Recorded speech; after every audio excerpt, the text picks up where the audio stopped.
welcome to another edition of To The Point. On the show this week, senior BJP leader Vinay Sahasrabudhe is also a man who's known as the political scholar of the party. Welcome, sir, on To The Point. My first question to you, sir, is that on the eve of the vice presidential elections, Prime Minister made a very important statement when he drew a parallel between the two eras. One was 1942 to 47 and the other, he said, was 2017 to 22. He said that these two eras can be compared in the sense that the nation probably could see a lot of transformation. And another point which he added to it was that now, because on the important constitutional posts, you have people from the same family and the same tradition. Now, the usage of the word family and the tradition, does it indicate a particular a dominance of a particular ideology? Yes, of course. I mean, basically, when in democracy, it is always a kind of search for alternative ideologies, alternative policies, alternative theories. And therefore, this nation has witnessed dominance, rather a hegemony of Congress rule for several years initially. Thereafter, we had the dawn of opposition sometime in 1977, essentially. And thereafter, we have seen many opposition governments also, including that of Atal Bihari Vajpayee.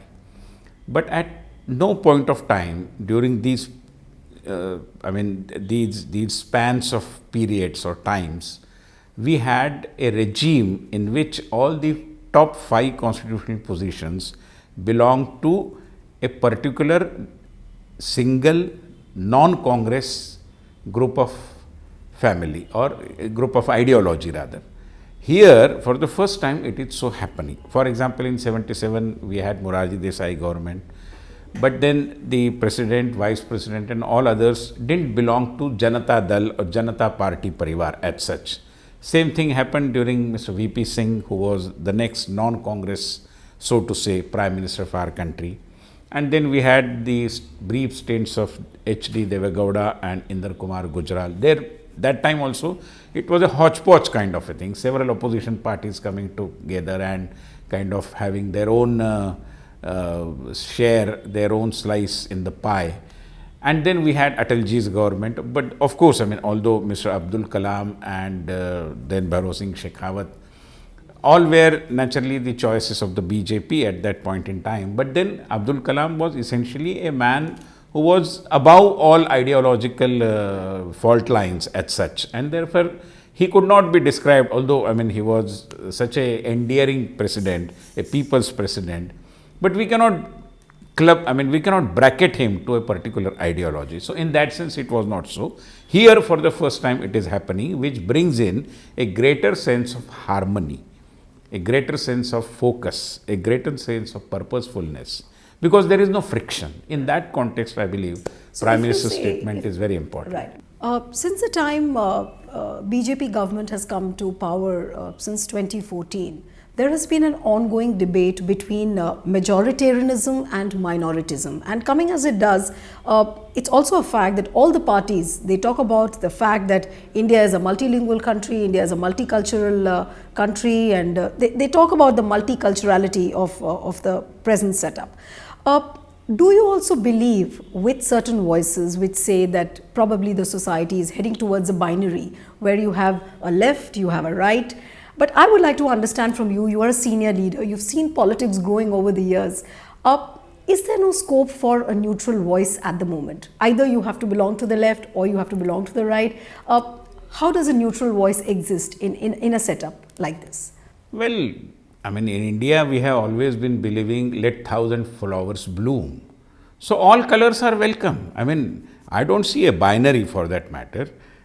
In fact, I mean, there are multiple shades of opinion, why should one be saying that you be either left or right or grey or, I mean, several colors are there. I mean, the idea of dividing people on these lines itself is erroneous, irrelevant to the changing times, and therefore, it's totally meaningless, I would say.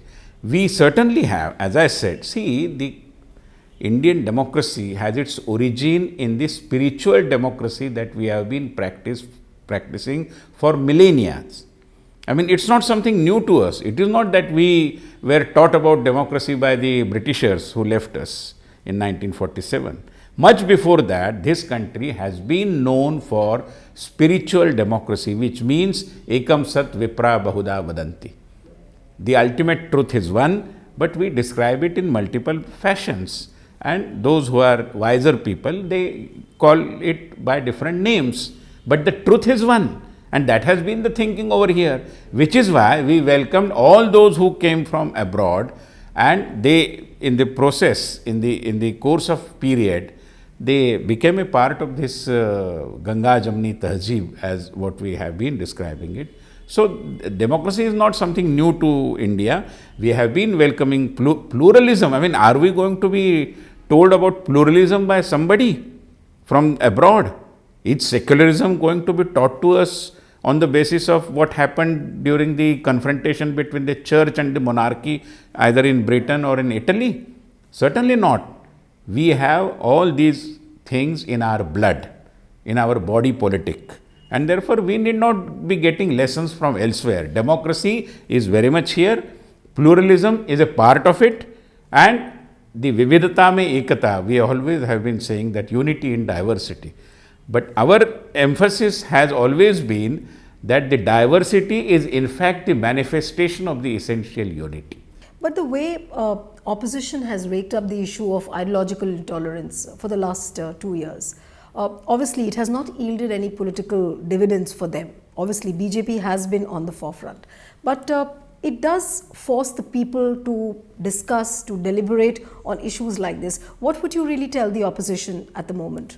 Well, I mean, the national discourse picks up a particular thread and moves along, and whenever BJP is in power, people talk more about pluralism because of the wanton sowing of the seeds of mistrust about BJP by the opposition parties, and some people give in to that.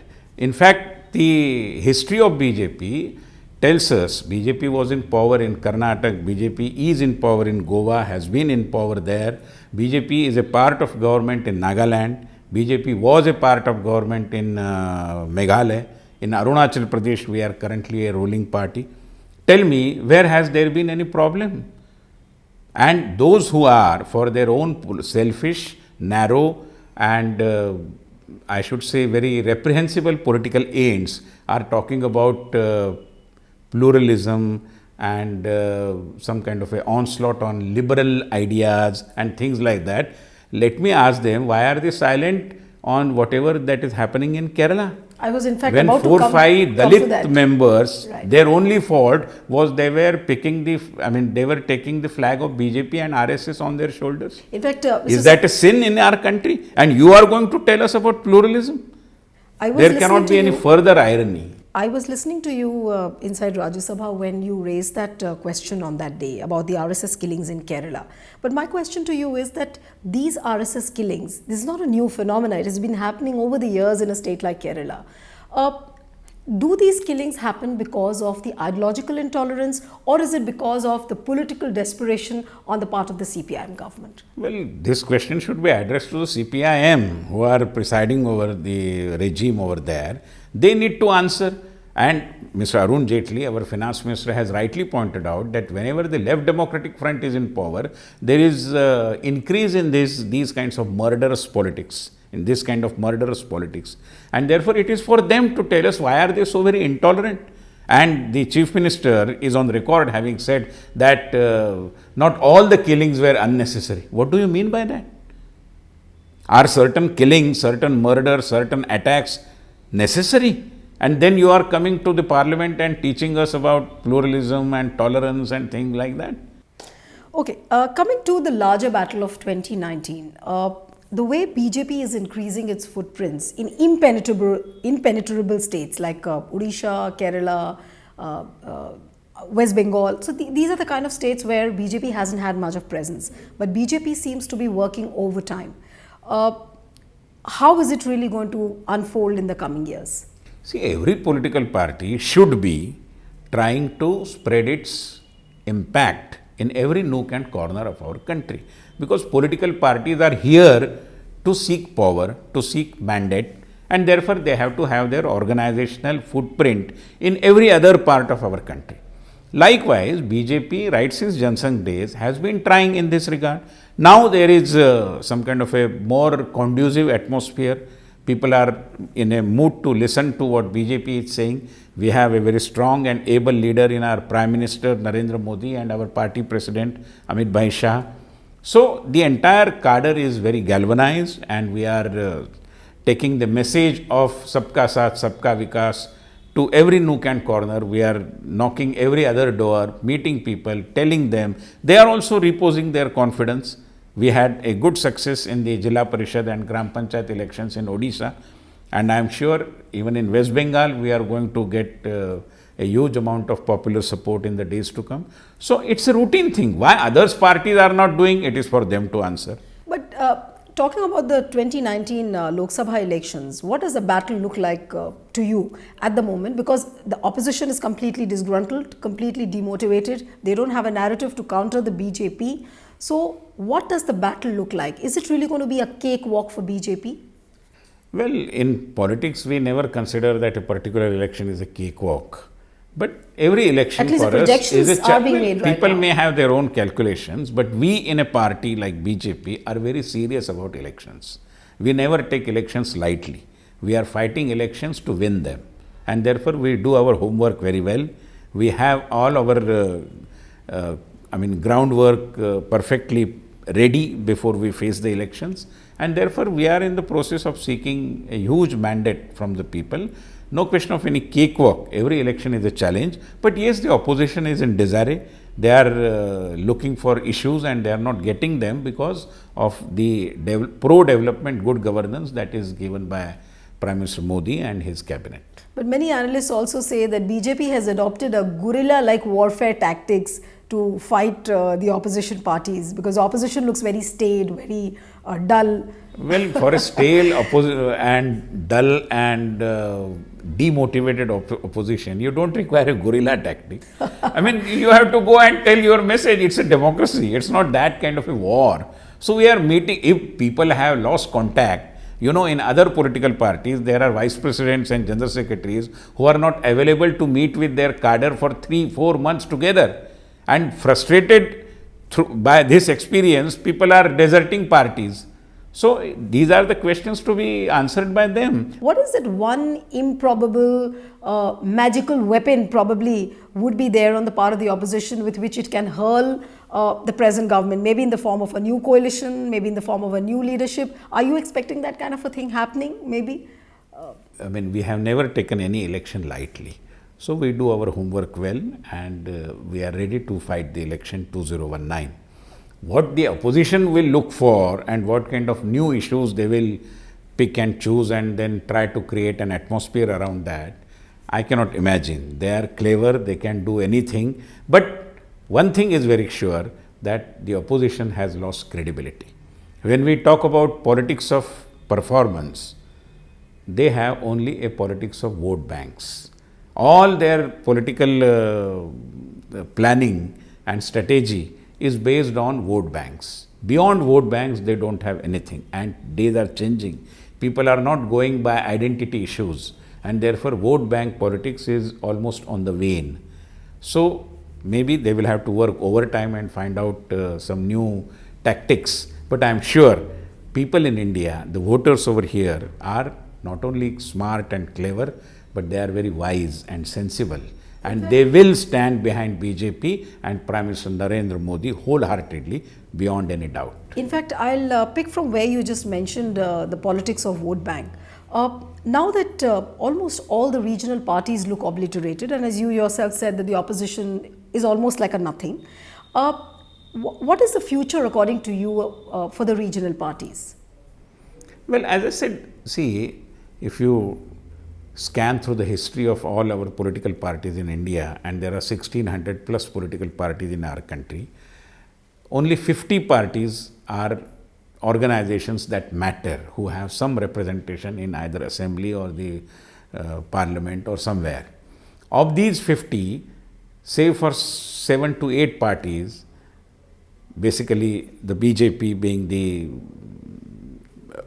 the biggest party being the largest party of all these 7 parties, all other 43 parties are essentially family-based parties. So it's a dynastic kind of political setup that they have emerged through, and therefore one can predict 30 years down the line who will be their president. The only child in their family who is now barely 8 or 10-year-old, maybe 30 years after he will take over from the present president or his son or whosoever. So that is the hopeless situation here. And therefore, why will people repose their confidence in a party which is run simply on dynastic succession basis? You also have regional parties which are your allies, like TDP, which is in Andhra, and you have a party like Telangana. Of course, they are not your allies, but they are there, where BJP is increasing its footprint in the south. TDP, one of the leaders, obviously not on record, but they did say that they feel threatened with the way BJP is making inroads into the southern state.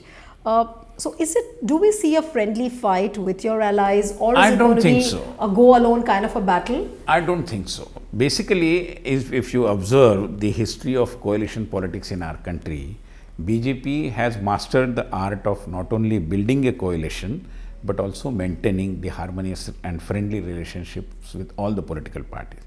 I know that there are some issues of tension between BJP and Shiv Sena in Maharashtra, but the enduring alliance continues. There is no break in that. Likewise, even our alliance with Janata Dal United in Bihar, after all, they had to look for BJP only because they believe in BJP. Mr. Nitish Kumar is on record having said that we know this party. We have a more level of confidence with BJP. Assam Gana Parishad, for example, maybe a couple of decades long history of our association with the AGP, and therefore all our allies are our friends, and we believe in harmonious relationship, we believe in mutuality. But one must understand that in the political setup, if between the two alliance partners, one party grows more and is able to get greater amount of mandate, then the situation changes, and everybody has to realize this. We had realized this, for example, in late 90s when Shiv Sena grew and acquired more kind of seats in the assembly or in municipal elections. We sacrificed a couple of our Lok Sabha seats. But you would concede to the fact that Nitish Kumar's joining BJP has really brought BJP's confidence to the threshold. Well, of course. Because there is a feeling now that BJP has already bagged 2019 battle. Well, I think these are all very simplistic conclusions. I won't indulge in these kinds of things. But one thing is true, that whosoever wants to pursue very genuinely and sincerely a politics of development, BJP is the only ray of hope, and BJP has become a rallying point for all such forces, those who are very keen on pursuing a politics for development. Now I have a few questions regarding the 70 years of Indian independence. And it comes at a time when BJP is almost at its peak and Congress is almost at its lowest mark. Looking purely in terms of symbols, how would you really see this divide after 70 years of independence? Political parties are established for a particular cause. There are 3 things which go with a political party: an ideology, organization, and leadership. In Congress, unfortunately, I see a bankruptcy on all the 3 counts. It has no ideology as such, because Congress is, everything, and you cannot really pinpoint that this has a mark of Congress ideology, nothing as such. Then comes to organization. As I said, it is in bad shape, and there are umpteen number of examples. I need not comment on that. And insofar as leadership is concerned, their chosen track of dynastic leadership, dynastic succession, in a way has narrowed down their choice of leadership. If they had come out of that dynastic succession plan, then they could have got many more leaders. Why Mr. Sharad Pawar had to desert Congress? Because he saw no future for his own political career as such in late 90s. And that is why people are deserting Congress. So I believe that Congress had its own innings. Now it is the time that when the nation, this is an aspirational India that we are witnessing, and they want development. In an age where the political parties, obviously the ruling party is talking about a new India, an aspirational India, after 70 years of independence, do we really need to redefine patriotism and nationalism? Because this has been an ongoing debate for the last 2 years. There are a lot of confusions, a lot of misconceptions. But do we really need to redefine patriotism after 70 years? We are not redefining. We have been, we are known as a party of nationalism right since the Jansangh days. So we are not in the business, we don't require to redefine it. It is people who are looking for some plank or the other to hit BJP, to criticize BJP. They have now made patriotism and nationalism their target. We never did it. We are always for nationalism and patriotism, and our patriotism is very inclusive. Our patriotism has its moorings in, as I said, the traditions of this great country, and these traditions themselves are inclusive. We need not even describe them as inclusive, because Indian tradition means inclusion, means participation, means taking everybody together. But this entire debate about Congress's nationalism and BJP's nationalism, does it really make sense? Well, as I said, we believe in the essential unity of this country, because from times immemorial, this nation has remained one.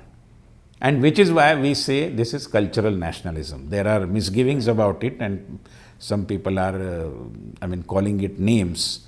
But let me tell you, when I say cultural nationalism, I mean to suggest that in practically every other Indian language, whether it is Assamese or Tamil or Gujarati or maybe Kashmiri, we have similar kinds of sayings, proverbs. This unity is not through any government resolution. There was no constitutional kind of a thing which made us to have similar kind of terminologies and sayings and all these things. They are there because these are the basic notions with which we grew all along. You wrote your doctoral thesis on political parties as victims of populism and electoral compulsions. I'm purely talking as a student. I would like to understand from you that does nationalism really reap political dividends for the parties like Congress or BJP? Does it really reap political dividends if you go out to the voters in the name of nationalism or ultra-nationalism, as many people say? Can political parties win or lose elections in the name of nationalism?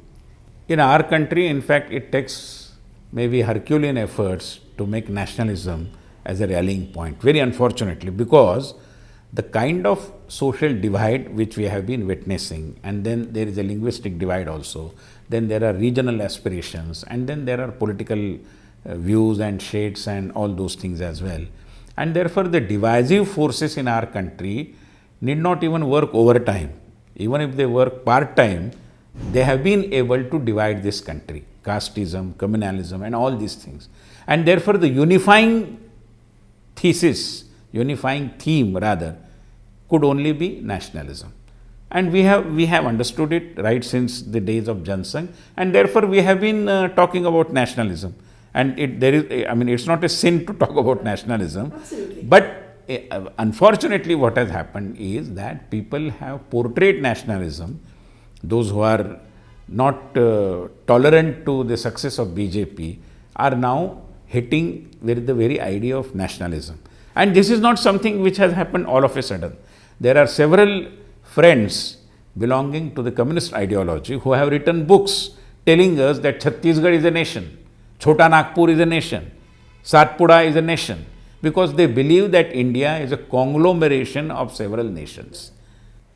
We are in the last lap of our interview. My final question to you is that when BJP is talking about a pro-development agenda, Sabka Saath, Sabka Vikas, cooperative federalism, you have so many ideas, new ideas with which the party is going to the voters. One question which comes to minds of the analysts and the perceptionists around every election is that what happens to the core agendas of the BJP, like Article 370, Ram Mandir, have they completely taken a backseat now? Let me tell you that all these things, you need not be describing them as core agenda of BJP. In fact, all these things are the core agenda of this nation. There are references in our guiding principles of the Constitution to, say, for example, ban on cow slaughter. There is a reference. It is not something which we invented.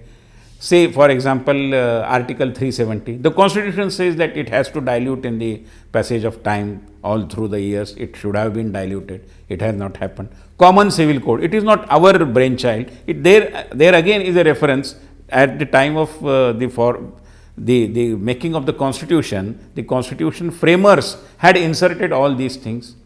Since all other political parties are wantonly disregarding these guiding principles, and BJP is not doing it because BJP believes in Constitution. Our Prime Minister has always been saying that the only book which I would follow and I have been following is the Constitution. So we have been talking about it. If others keep silent and if we talk, how does it become the core agenda of we alone? It is the core agenda of the nation. And then there are several other things also about which we have been talking, whether it is development or, say, for example, the interlinking of rivers. Right. Tell me any other political party that had talked about it. We not only talked, but we made it happen. In Madhya Pradesh, we have the Narmada and Kshipra rivers joined for the first time in our country. So we are a party of politics of performance. My final question to you on your prospects. Your name is doing the rounds for the cabinet reshuffle. You might get a cabinet berth. You're known to be a silent worker of the BJP. Are you hopeful for a cabinet berth? Well, it's all very speculative and it's not proper even to respond to these kinds of questions. I mean, I have been a silent worker, I have been a party functionary, and there are thousands like me. I am not the only one.